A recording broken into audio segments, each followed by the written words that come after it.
Martes de la 27ª semana del tiempo ordinario. Santa María Faustina Kowalska. Es memoria libre. Lectura del Santo Evangelio según San Lucas. En aquel tiempo, yendo ellos de camino, entró en un pueblo y una mujer llamada Marta le recibió en su casa. Tenía ella una hermana llamada María que, sentada a los pies del Señor, escuchaba su palabra, mientras Marta estaba atareada en muchos quehaceres. Acercándose, pues, dijo: Señor, ¿no te importa que mi hermana me deje sola en el trabajo? Dile, pues, que me ayude. Le respondió el Señor: Marta, Marta, te preocupas y te agitas por muchas cosas, y hay necesidad de pocas, o mejor, de una sola. María ha elegido la parte buena, que no le será quitada. Palabra del Señor. Me apresuro a hacer una aclaración porque este Evangelio, como las otras lecturas, no son las leídas en España. En España el Evangelio es otro y además hay dos lecturas y no una. La razón es porque se celebran las témporas. Las témporas son días de acción de gracias y de petición que la comunidad cristiana ofrece a Dios. ¿Por qué? Porque ha terminado el periodo estivo, con sus correspondientes vacaciones y la recolección de las cosechas. Finaliza un tiempo que debe ser de acción de gracias a Dios creador y providente, y se pide por las actividades habituales que todos deben emprender. En todos los demás países el Evangelio es el que acabo de proclamar, del martes de la 27ª semana del tiempo ordinario. Además, siendo 5 de octubre, es el día de Santa Faustina Kowalska, memoria libre, o sea, facultativa. Se puede o no celebrar su memoria, y si se lo hace, el color no es verde del tiempo ordinario, sino blanco, el color litúrgico. En Polonia es memoria obligatoria. Bueno, dicho todo esto, vayamos al Evangelio. A deleitarnos con la escena que nos muestra San Lucas. Jesús va a un pueblo que está en su ruta, en su camino a Jerusalén. No pasa de largo, sino que entra en el pueblo. Y allí vive una mujer de nombre Marta, que recibe a Jesús en su casa. Y agrega el evangelista que tiene una hermana de nombre María. Por tanto, es de suponer que Marta es la mayor, la que por eso mismo está a cargo de la casa. Pues ya estamos dentro de la casa y María está a los pies de Jesús, escuchándolo. Jesús habla, pero sus palabras no son ociosas. No habla del tiempo porque no sabe qué decir. Ninguna banalidad sale de su boca.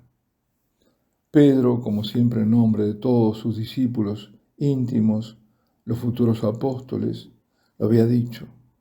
Jesús tiene palabras de vida eterna. Sí, lo recordarán. Fue cuando después de Jesús decirles que Él era el pan de vida, a todos los discípulos que estaban ahí, quien no comiese su carne no tendría vida eterna, ni permanecería en Él, y que su carne era verdadera comida y su sangre verdadera bebida, pues muchos, escandalizados, se marcharon. Dejaron de ser sus discípulos. Entonces Jesús les dijo a los 12, ¿también vosotros queréis marcharos? Simón Pedro le contestó, Señor, ¿a quién vamos a acudir? Tú tienes palabras de vida eterna. María escuchaba la palabra de quien Él mismo es la palabra. Dios hablaba a su corazón. En tanto, Marta estaba atareada en muchos quehaceres. Ve que su hermana no la ayuda, para ella no está haciendo nada, porque lo importante es hacer lo que hay que hacer. Y además está Jesús de visita. Hay que ocuparse de darle buena acogida. Es muy probable que aparte de esta circunstancia, María tuviera otras prioridades diferentes. Diferentes digo la de su hermana. Siempre se ha visto en María la contemplativa y en Marta la activa, ocupada de buenas cosas. Si ahora vamos más allá de esta escena, esta escena es como una fotografía, o mejor un cuadro rico de matices. Si vamos al pasado, a la historia, y seguimos la opinión de los padres latinos de la Iglesia, entonces habrá más elementos que refuercen la actitud de María. Porque esta María a los pies de Jesús es la Magdalena, es la misma que lloró también a los pies de Jesús y los ungió con perfume y los secó con sus cabellos en casa de Simón, el fariseo. Es aquella pecadora arrepentida a quien Jesús le había perdonado sus muchos pecados por su amor. Porque aquella pecadora ahora convertida y nuevamente a sus pies es la que mucho lo amó y mucho lo ama. Parte de su vida la había perdido y ahora quiere recuperar hasta la frase más pequeña, más insignificante aparentemente, de su Señor. Ella muy bien sabe que Jesús, solo Él, tiene palabras de vida eterna. Por eso, cuando Marta va a Jesús para quejarse, Señor, ¿no te importa que mi hermana me deje sola en el trabajo? Dile pues que me ayude. El Señor le responde, Marta, Marta, te preocupas y te agitas por muchas cosas y hay necesidad de pocas, o mejor, de una sola. Atención, Marta. Atención todos nosotros. Jesús dijo una sola. ¿Cuál esa sola? Ocuparse de las cosas de Dios, del reino, porque el resto viene por añadidura. Sí, hay muchas cosas necesarias que si las hacemos o si no las hacemos, no serán hechas. Eso seguro. Pero verdaderamente necesarias para nuestra salvación, solo una. Por eso agrega Jesús, María ha elegido la parte buena que no le será quitada. Lo que María está haciendo no se lo lleva el viento de la historia. No termina en un pasado, no pertenece al ámbito de lo efímero. Tiene valor de eternidad. Es obligado dejar la escena aquella con Jesús, María y Marta y venir a nuestros días.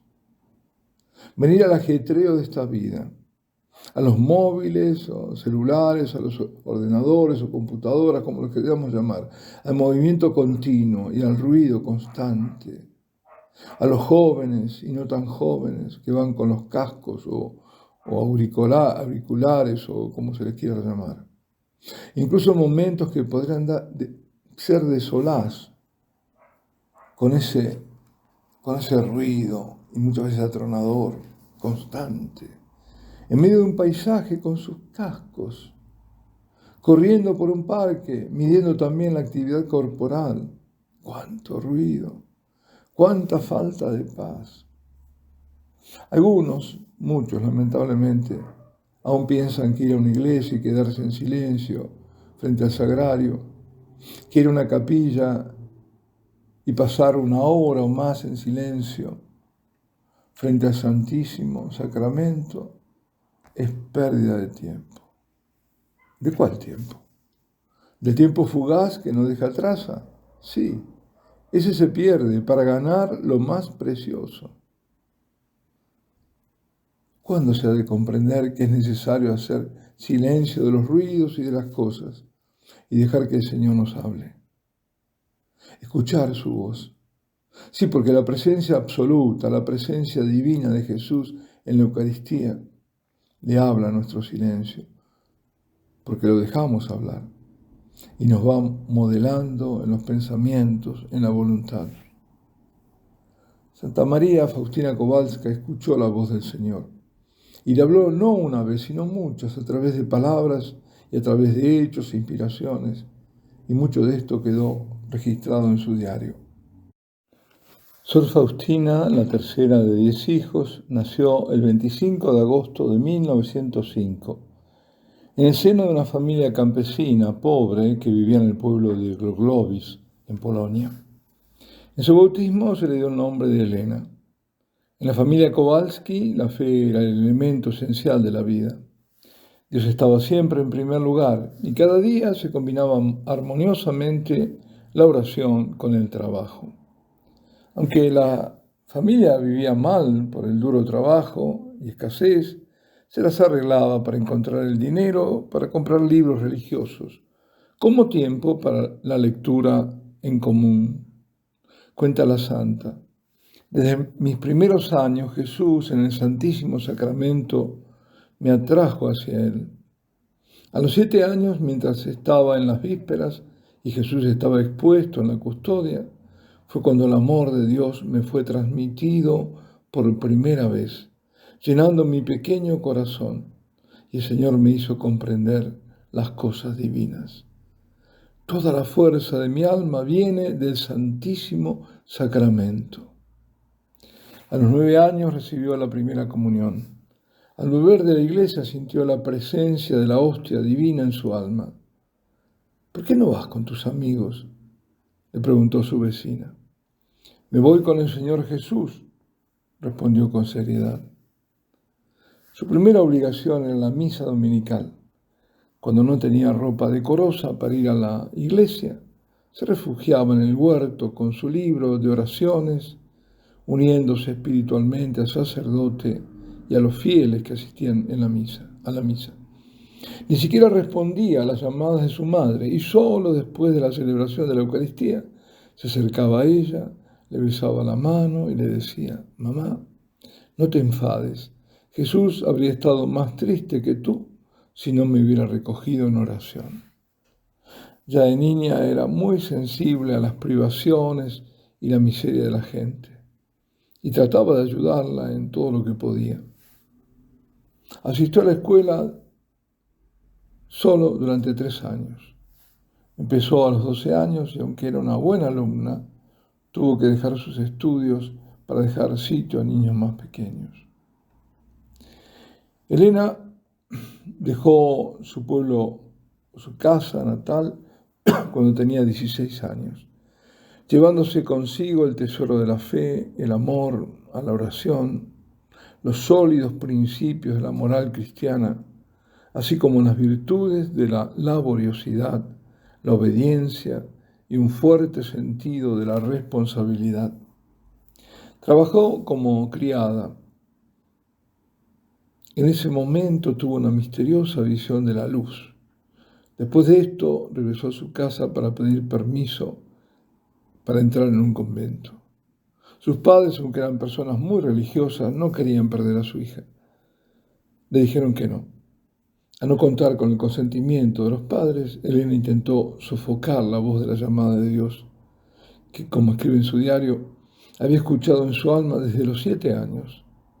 En un baile al que había ido con su hermana, vio a Cristo torturado, que le dijo en tono de reproche: ¿cuánto tiempo más tengo que aguantarte? ¿Hasta cuándo me vas a engañar? Perturbada por esta visión, abandonó el lugar y entró en la iglesia más cercana, que era la catedral de Lodz. Postrada ante el Santísimo, preguntó a Jesús qué debía hacer. Jesús le habló, le dijo: vete inmediatamente a Varsovia, allí entrarás en un convento. Informó a su hermana de su decisión, le pidió que se despidiera de sus padres y partió hacia la capital. Como no conocía la ciudad, lo primero que hizo fue entrar en una iglesia. El párroco le dio la dirección de una familia donde podía alojarse hasta que fuera aceptada en un convento. Por aquel entonces, escribe en su diario, empecé a buscar un convento, pero en cada puerta a la que llamaba me encontraba con una clara negativa. El dolor se apoderó de mi corazón y le dije a Jesús: ayúdame, no me dejes sola. Finalmente, llamó a la puerta de la congregación de las hermanas de Nuestra Señora de la Misericordia. Aquel era el lugar que Jesús tenía para ella destinado. En su diario escribió: me sentía infinitamente feliz, me parecía que había entrado en la vida del paraíso. La única oración que brotaba de mi corazón era de gratitud. De Varsovia fue a la casa de la congregación en Cracovia para completar su noviciado. Durante la ceremonia de vestimenta recibió el nombre de Sor María Faustina, de vestición. Hizo su profesión perpetua el 1 de mayo de 1933 en Cracovia. Yo estoy con Él y Él está en mí, escribió en su diario. El momento en que el obispo me puso el anillo, Dios penetró en todo mi ser. Después de los votos perpetuos, mi unión íntima con Dios es más fuerte que nunca. Siento que amo a Dios y siento que Él me ama. Mi alma, después de haber probado a Dios, no sabría vivir sin Él. Vivió en varias casas de la congregación y su labor fue principalmente como cocinera, jardinera y portera. Exteriormente nada delataba la extraordinaria riqueza de su vida mística.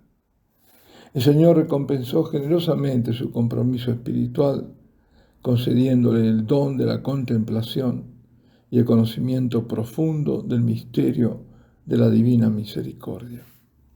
Jesús la honró con gracias extraordinarias como visiones, revelaciones, estigmas ocultos, unión mística con Dios, don de discernimiento de los corazones, de profecía y otras. Y ella escribió: ni las gracias, ni las revelaciones, ni los éxtasis, ni ningún otro don concedido a mi alma la hacen perfecta, sino la íntima unión de mi espíritu con Dios. Estos dones son solo un ornamento del alma, pero no constituyen su sustancia ni su perfección. Mi santidad y perfección consisten en una estrecha unión de mi voluntad con la voluntad de Dios. Sor Faustina destacó como apóstol de la Divina Misericordia por su confianza ilimitada, su entrega total a Dios y un amor activo al prójimo que llegaba hasta el heroísmo. Después de su año de noviciado tuvo las primeras experiencias místicas dolorosas de la noche oscura del alma. El Jueves Santo del año 34 se ofreció como víctima de expiación por los pecadores. Necesito tus sufrimientos para la salvación de las almas, le enseñó Jesús. Sabe, hija mía, que tu martirio diario y silencioso, en total sumisión a mi voluntad, lleva muchas almas al paraíso. Y cuando te parezca que el sufrimiento está por encima de tus fuerzas, mira mis heridas. La meditación sobre mi pasión te ayuda a elevarte por encima de todo.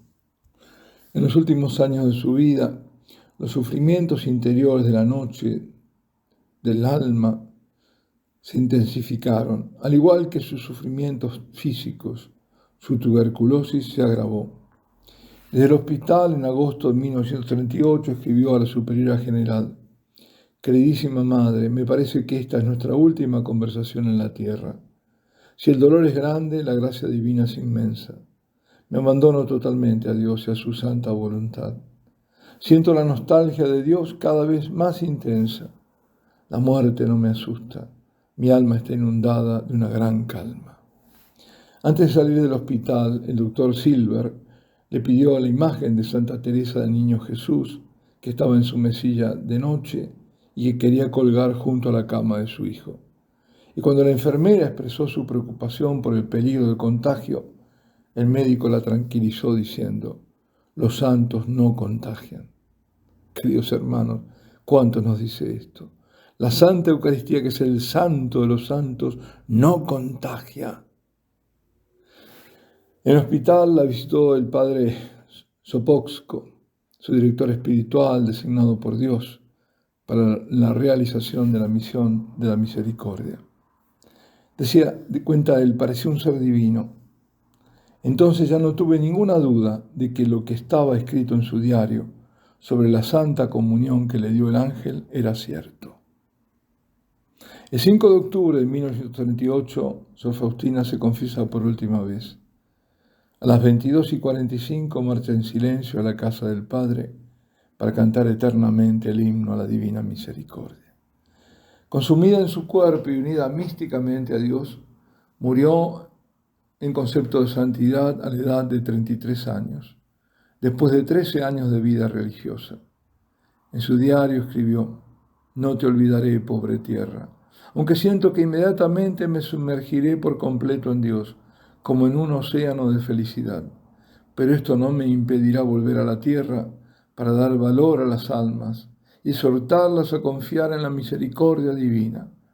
Por el contrario, esta inmersión en Dios me dará posibilidades ilimitadas de acción. El funeral tuvo lugar el 7 de octubre, fiesta de Nuestra Señora del Rosario y primer viernes del mes. Durante la Segunda Guerra Mundial, la devoción a la Divina Misericordia se extendió rápidamente por todo el mundo. Por ello, el padre Sopocko consideró oportuno revelar quién era su promotora, cuya fama de santidad creció año tras año. De este modo se hicieron realidad sus proféticas palabras escritas en el diario. Soy muy consciente de que mi misión no terminará con mi muerte, sino que comenzará. Alabado sea Jesucristo. Jesús, en vos confío.